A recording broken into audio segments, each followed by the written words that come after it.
Good morning, everybody. Our topic today is prayer, and I was going to throw in what in my mind were some related topics, grace, faith, and Trinity. And then I realized maybe prayer is enough for 1 week. Because it's all about relationship. We'll get there in a moment, but our very first video will be about the welcoming prayer by Father Thomas Keating, and that will be our devotion for today. Where are we going with our series? We are going to be wrapping up fairly soon. We're going to continue this conversation about Christianity as being a relationship rather than a religion or a rule book. All about relationships and connections and belonging.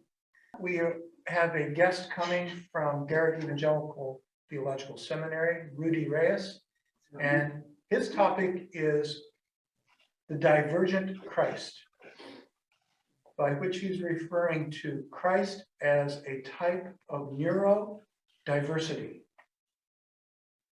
which has ethical implications for how we regard people who think and perceive the world differently.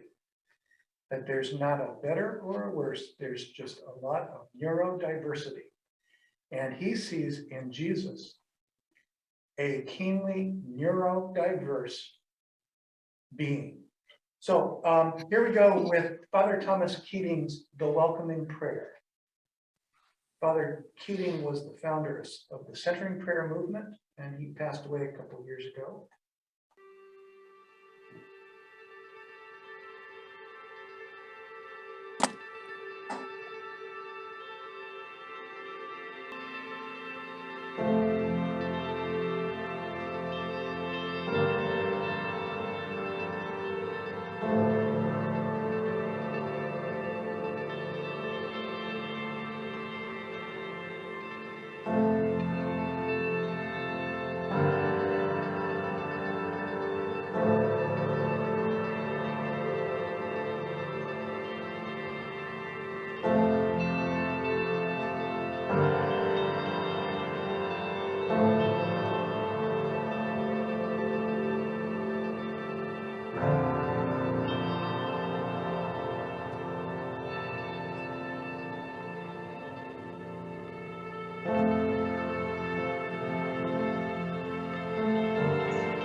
This is our topic today. And I'd like you to just think for a couple of moments, and then we'll share together. When you hear the word, see the word, read the word prayer, or praying, or anything like that, what are your honest thoughts and questions?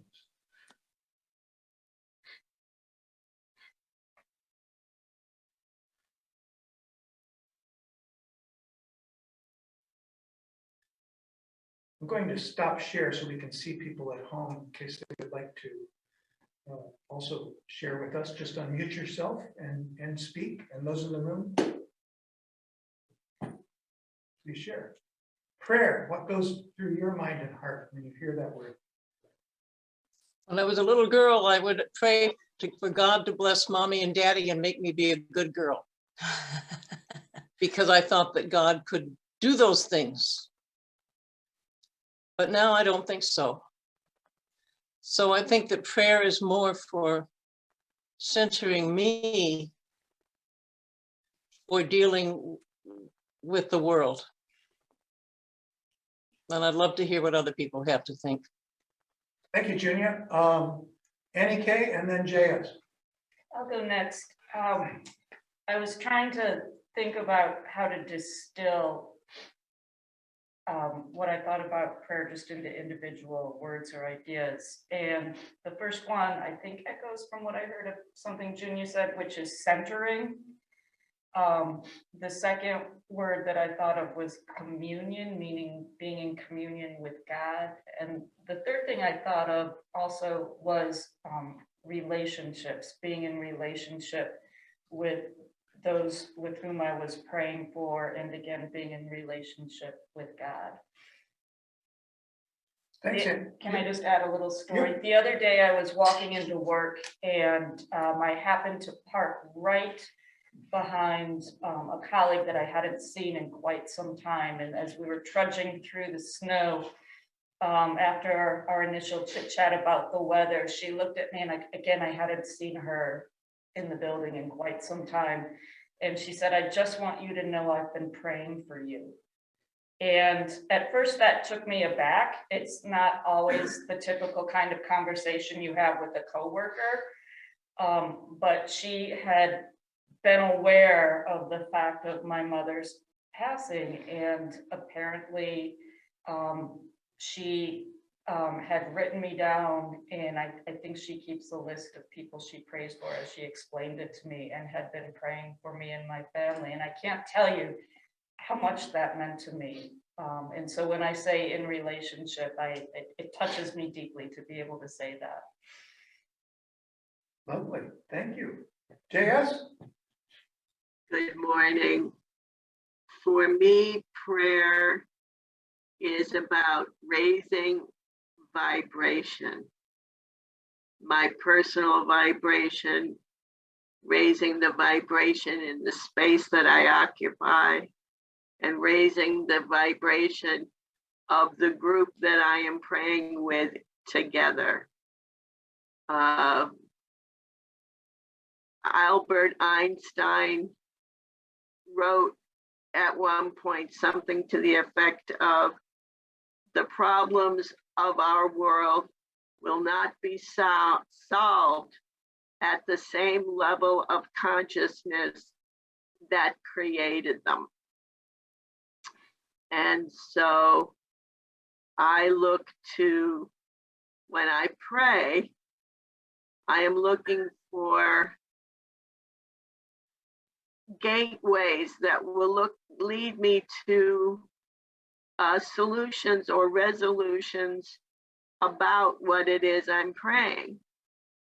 And if I do that at the same level of vibration and awareness that I'm in presently, those gateways won't open. And so for me, prayer is opening up those gateways and allowing the vibration of the group and of myself to open those gateways and receive insights and inspiration about the subject of my prayers. Thank you so much. Another response or two? Prayer? Yes, Nancy? You are muted.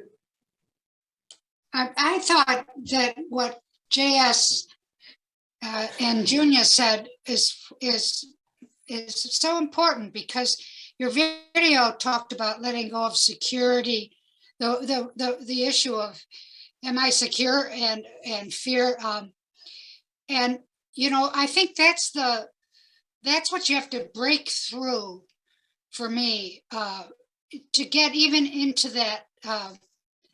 You have to break through those vibrations until you can get to a point where you can think. And I think that's what prayer is for me. Yeah, and Paul, and then Andrew.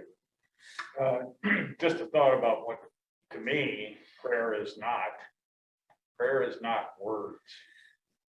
Prayer is just a silence, a feeling, an emotion. And the words get in the way for me. So it's just kind of tuning in, if you will, but you don't need words. And Andrew. Well, for me, prayer is kind of talking to myself and trying to get myself centered and grounded and to feel peace amidst problems that maybe I do or don't have control over. And it's also me reconciling with, where do I have the strength to keep helping, kind of the serenity prayer. Where do I have strength to keep helping? Where is it appropriate to try to help? Where is it appropriate for me to just sit back and relax? This opening prayer that we had was nice and peaceful and all of that. But to me, I don't know, it didn't really challenge you to continue to take responsibility where you can. And for me, finding strength in prayer is a big thing. Thanks, Andrew. This whole 17 weeks of meeting Christianity again for the first time is really about looking at this faith through adult eyes. And sometimes that means redefining, re-understanding, reapplying, reworking some of these traditional terms, concepts, and practices.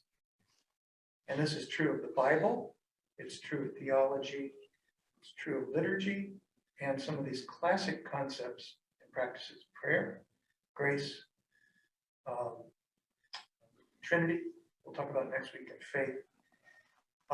And I hope you're finding this rewarding to color outside the lines as adults and move beyond maybe what, as Junia said, you received in childhood and youth, young adulthood, and make this faith work for you today. And prayer, it sounds like prayer is not for many of you today what it was when you were children. Or maybe even 10 years ago, 20 years ago, maybe. This is a beautiful thing. Well, it was something I developed for prayer group. That's why I'm here this morning. If we're going to talk about prayer, I figured someone from prayer group could learn something by listening to all of you. So here I am. But it was a drawing that I did sort of as to honor and to bring a visual understanding for myself about what prayer group was, and a simple way of being able to depict what prayers do. And I came up with a vision of a special group of angels that would ferry everybody's prayers to God. And that was the image that I came up with. So today and next week is kind of recasting the possibility of Christianity beyond the word religion, and religion's common association with rules, do's and don'ts, to focusing on relationship. Father Richard Rohr, in his daily meditation, even today, reflected on his understanding of the Bible. We talked about the Bible a couple weeks ago. He understands the Bible as a school of relationship, he calls it. And he redefines salvation. Again, we have an understanding of salvation in our mind, probably from childhood and so on. Father Richard Rohr redefined salvation also in terms of relationship. He says, salvation is giving us a face capable of receiving the dignity of the divine gaze, and then daring to think that we could gaze back. He pictures our eyes meeting divine eyes and divine eyes meeting our eyes. This is, for Father Richard Rohr, a more fruitful relationship-based understanding of the word salvation, rather than some kind of internal thing that happens in us that, so when we die, we go to heaven.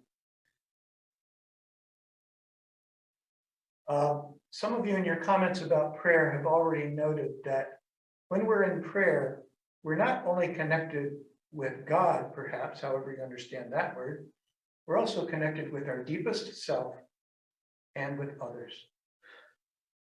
And I saw this meme, a meme with prayer, the original social network, like on a bumper sticker or somewhere. I could not find it on the internet yesterday, so I made my own. Not very entertaining. The original social network. C.S. Lewis says, prayer does not change God, it changes me. And I've heard an extension of this little quote as this, and if it changes me, it's changed a lot.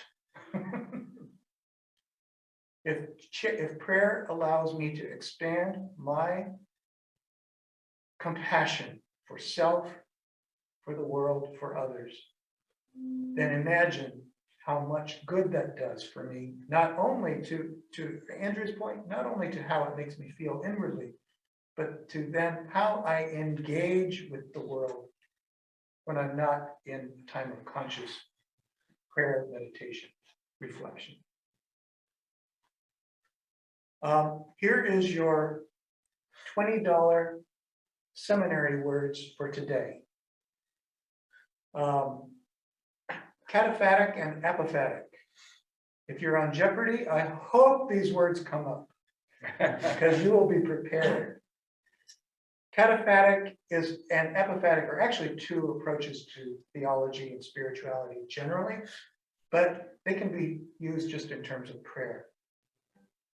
Cataphatic is speaking about God affirmatively. It's using words, in other words, to explain God, talk about God, pray to God, and so on. And it's saying God is, God is. But as has already been noted by Paul and maybe others, something happens in wordless communication. Not only with God or ourselves, but in general. Wordless communication can be just as powerful or more powerful than word-based communication. Word-based communication involves the head.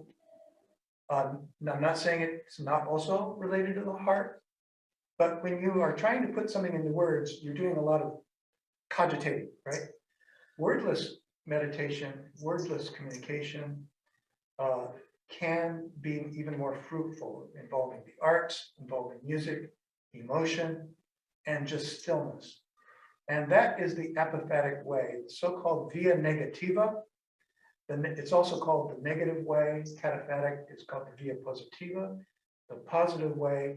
It's not that it's a bad way, but rather negative in terms of letting your hands off the steering wheel for a while and just being. Just being with God, as this image says. Allowing the relationship to come forward, principally, rather than, God, I want this, God, give me that, God, you are great. God, I am nothing. All the traditional words that kind of place us in a relationship with God are also made, those words can be transformed into a wordless communication. This is also, apophatic prayer is also called contemplative prayer. Contemplative prayer is just being with God. One of the great forms of contemplative prayer that's very popular in the last 30, 40 years is centering prayer, also founded by Father Thomas Keating.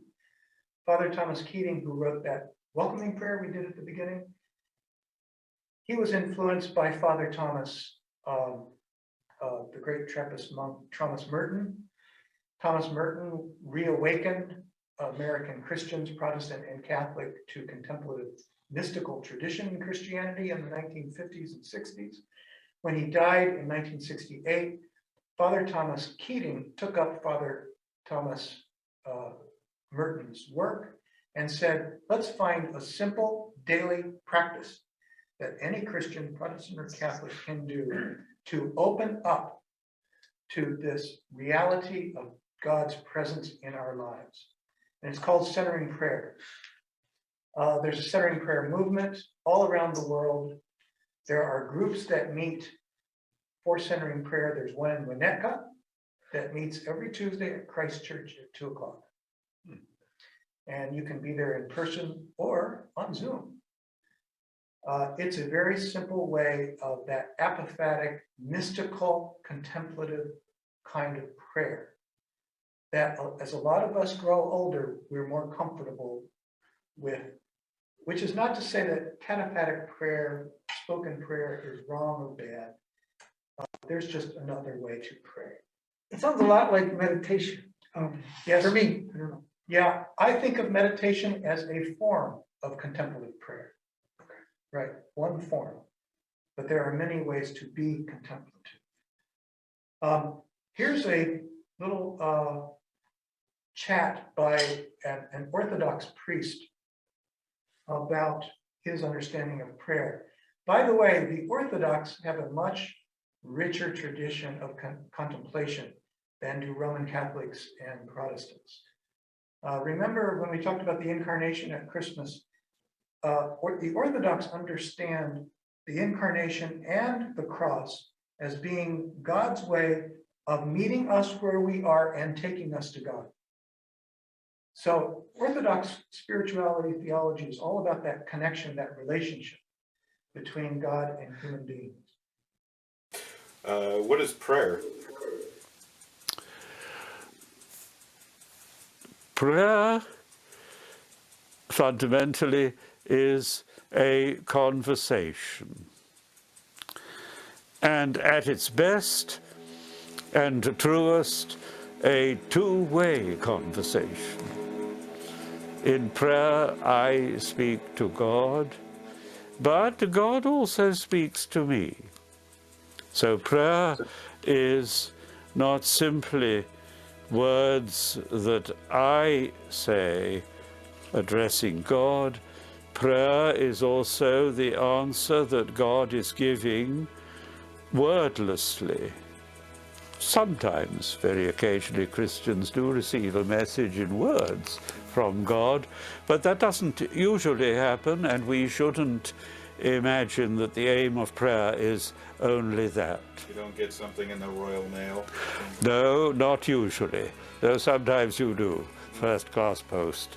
Yes, but indeed, the prayer then is communion with God. In its deepest, it is a sense of presence. To affirm that sense of presence, most of the time we need to use words, but there may be moments in our prayer when we are conscious of God very directly, yet we do not feel the need to say anything.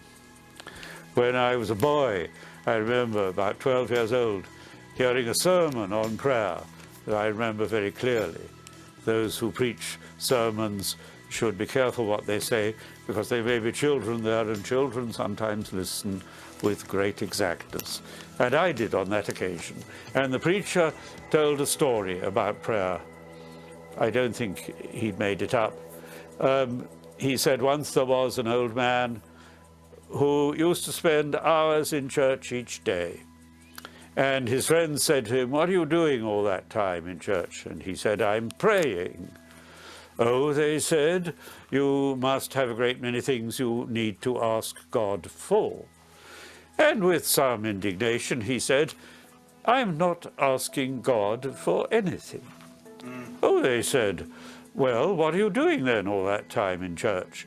And he replied, "I just sit and look at God, and God sits and looks at me."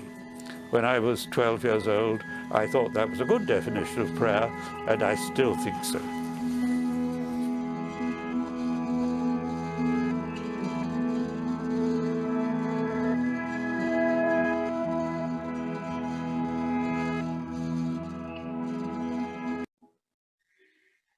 Wonder what he's seeing. God or the prayer? Oh, he's looking at God. What's he seeing? I think these may be more with spiritual eyes than physical eyes. He has some vision or, Yeah, but it does speak to what you were saying about yeah. really words and that whole Mhm. thing. The next video I have is by Felina Herx. A lot of these videos from the work of the people seem to be by people who were evangelicals and have kind of moved out of that world and still bring the heart Guilty as charged. of the love for God, for neighbor, but see things in perhaps a broader context. Felina Hertz is one of those who has, her spiritual journey has continued beyond her evangelical upbringing. And this is not to say anything bad about evangelicals, it's just, this is often the case, it seems, at least for these videos.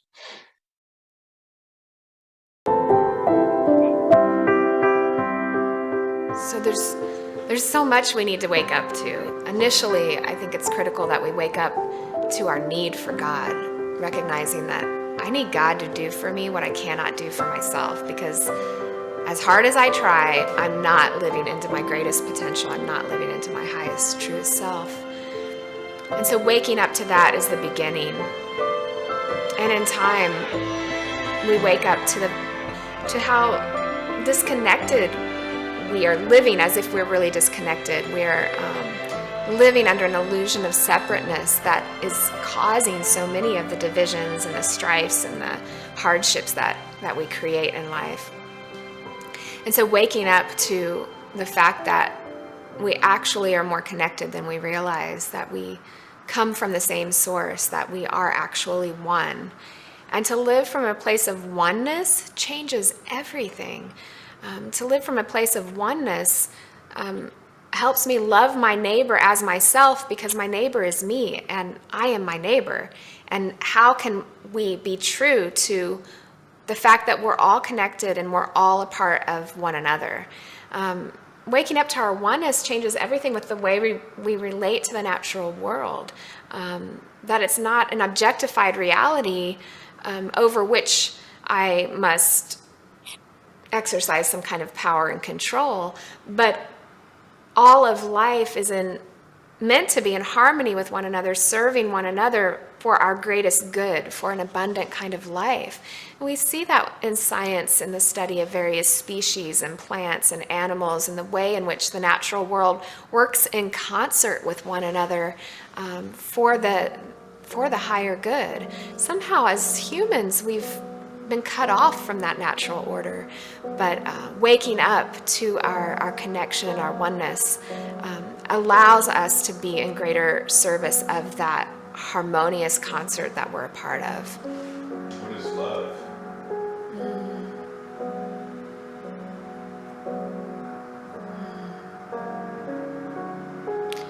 Love is the heartbeat of life. Love is the energy that creates new life.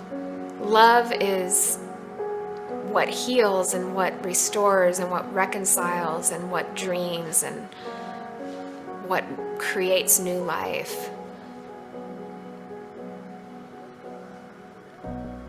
Love. God is love. Love is God. How does contemplative spirituality wake us up to love?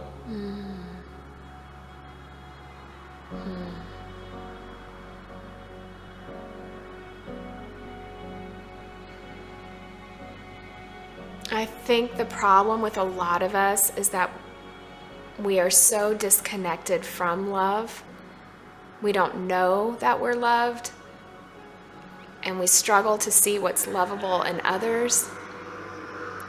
Through contemplative prayer, there is an experience of love at the root of our being, at the ground of our being, that we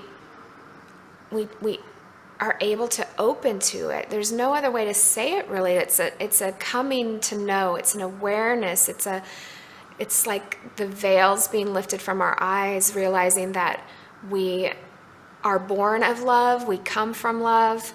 We are loved, not in a way of knowing with the mind, as a belief system might want to tell us, but it's a knowing in our bones, in our blood, and our lived experience of being loved, and beyond that, being the source of love.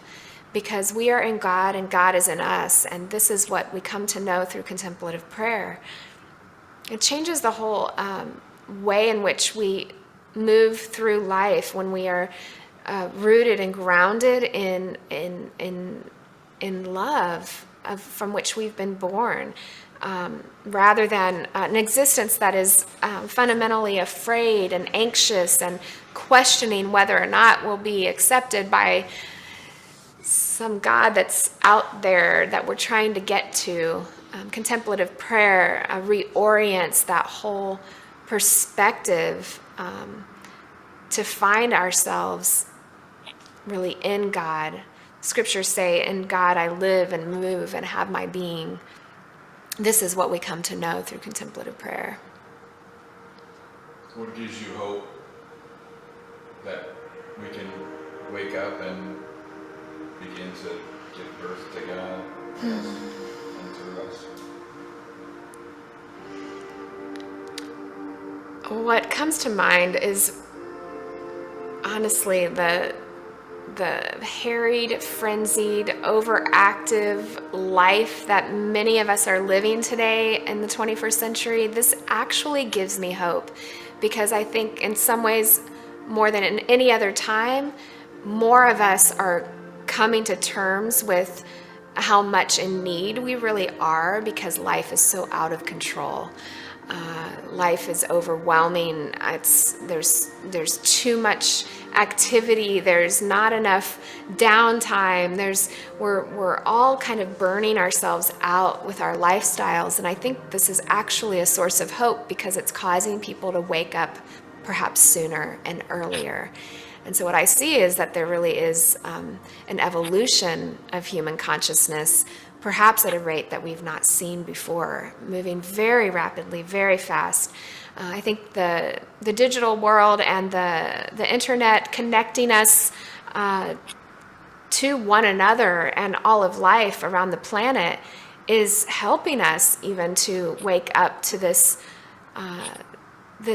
possibility that we actually really are connected beyond the internet, that there is a fundamental connection in reality that we're realizing perhaps at a younger age. So I know that there are a lot of people of faith out there who are wanting more, who are struggling to continue to grow, and they're feeling stuck and limited in spaces, in aspects of life that are restricting them or cramping their style in a way. I mean, cramping their ability to really grow and thrive. And contemplative spirituality really offers a way to kind of break out of the boundaries that have confined us and are stifling our continued growth, and and move us into deep waters that that teach us how to swim really in the loving reality of God. What contemplative prayer does is it opens our eyes to be able to see more clearly what is true and what is false. Contemplative spirituality moves us through practice into a greater identification with our true self, Christ living in us, so that we can really co-create with Christ in the world. Oh, go ahead. No, go ahead. What was the second part of that No, I question? was like, what gets excavated? What is the? So through contemplative prayer, there is an excavation that happens that's really about cleaning up my illusions of self, others, and God, and making room within for the presence of God, who's already there, but we're having trouble really identifying with God's presence. We're having trouble moving with God's presence because there are these illusions, these lies, these programs for happiness around that are where we're over-attached really to a desire to be in control and to have security and to be loved or approved of. And that kind of attachment, those kinds of unconscious motivations are really kind of clogging up the human person. They're getting in the way of the divine presence, the divine nature that's already there, but is just not being tended to. So through contemplative prayer, there's an excavation of all that is in the way of really living in that divine nature, so that we can then move and live and have our being in God who's got us. Do you think God's got us? I do. That's where my hope rests. How? Why? How did you get to that place?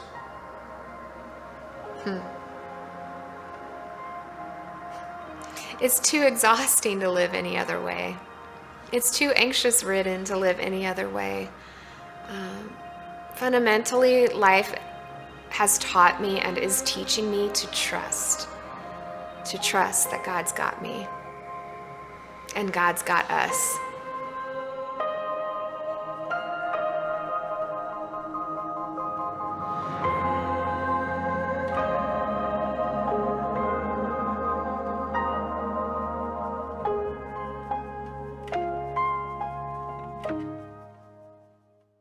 I mentioned centering prayer without really telling you what it is. Centering prayer is a basic practice from Father Thomas Keating and others. Is 20 minutes of contemplative silence. It's sitting in silence for 20 minutes. That sounds easy. Not so much. In fact, actually, Father Thomas recommended 2 periods of 20 minutes each day. Of course, that begins to sound like a rule, right? You can build to that. Father Thomas Keating said in centering prayer, you're letting go of what he called emotional programs of happiness. And you remember Philemon used that phrase. She must be a practitioner of centering prayer. Letting go of the things that usually we seek after and are sometimes obsessive about, even addicted to, letting those go. By the way, those in 12-step programs often use centering prayer, the welcoming prayer, and other forms of contemplative spirituality in their recovery. It's 20 minutes of letting go and returning to God's presence. It's interesting that in contemplative Christian spirituality, there's language that's used that begins to come very close to Buddhism. They parallel or echo one another in language such as enlightened and awakening, becoming awake. A different definition of salvation can be becoming awake. to the divine nature in us, in the world, in every person, in every moment. That's a lot different than how most Christians define salvation. I'd like to have 3 or 4 minutes of conversation and then end with a little video that connects contemplative spirituality to justice. Okay, I've been silent so far. That's a minor miracle. So Jim, I will take my opportunity. I am, like Fatima, coming out of an evangelical spiritual background. And so many of the things that she was relating to regarding society, justice, which are higher things where the logical extension of where she is thinking, our thoughts are taking us through social networks. I agree with and really understand in a deeper way. And so I'm very happy to see that with people that I shouldn't be with. So I'm just overjoyed that to be away from the exclusionary type. You can't leave out people when you're talking about these things. You can't leave out whole groups and whole, there's how many people on the planet? 8 billion? Who has the right to say there's one way? Every other group, So, yeah, just excavating. If you see me excavating, give me space. Because, yeah. thank you, Jim. Some of you spiritual enrichment long-termers may remember we had 2 sessions on mindfulness a couple of years ago. And the leader of that session is an evangelical Christian. She works at Calvin College, one of the Reformed Christian church colleges, and she has seen the possibility of bringing Christianity and mindfulness practice together. Good. And so this is a growing movement, Christians rediscovering our roots in mysticism. Christian mysticism started with Jesus, who got it from the prophets. But Protestants have often neglected this, and actually many Roman Catholics have too. And it's being rediscovered here in the latter days. I think of Jesus having a rule of life that has 3 parts to it: prayer, hospitality, justice. Jesus practices different kinds of praying. We know he goes up into the wilderness and he stays alone on a regular basis. We don't know exactly what he does there because he doesn't tell anyone and nobody's watching. But we get the clear indication that he's practicing a contemplative type of prayer. He's listening to God's love for him. He's listening to God's God is calling him to do, to be. And so he comes out of those times of solitude empowered and full of love and discernment. With all of that, he practices hospitality. He makes room in his life for all kinds of people, especially people that are not welcome in other people's lives. The tax collectors, the sick people, the unclean people, every kind of unclean you can think of, he makes room for.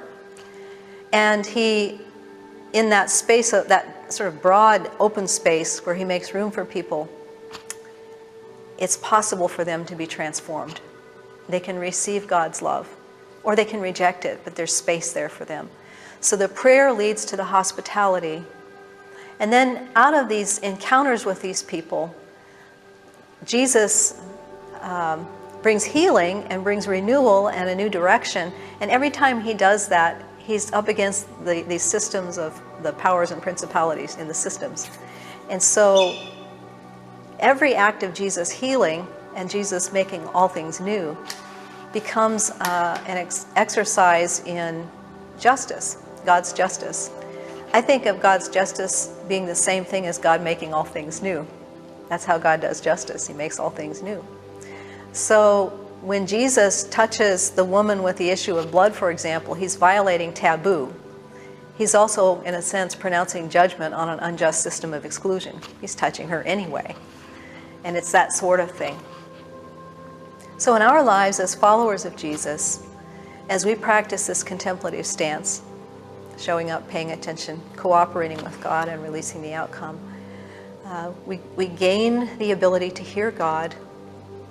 We start opening space in our life for people that we normally wouldn't be interested in or even notice, maybe.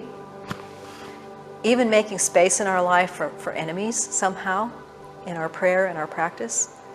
And out of this relationship that's built, because now we pray for people and now we have a relationship with them, we begin to hurt where they hurt, and we begin to feel offended when they are offended. And so we find ourselves compelled by the love of God to get involved and to work for justice. So that's how these things cycle around. And then once you're involved in justice work, you're driven back to prayer because it's really hard. Right. And so it's this ever deepening cycle. And along the way, as you live this way, people see it and are hungry for whatever it is that's motivating you in life to be this kind of a person. Got a good fragrance. Yes, and that's how people are evangelized. It's how we live. It's this holy life has a byproduct of I evangelism. thought evangelism was like making policy.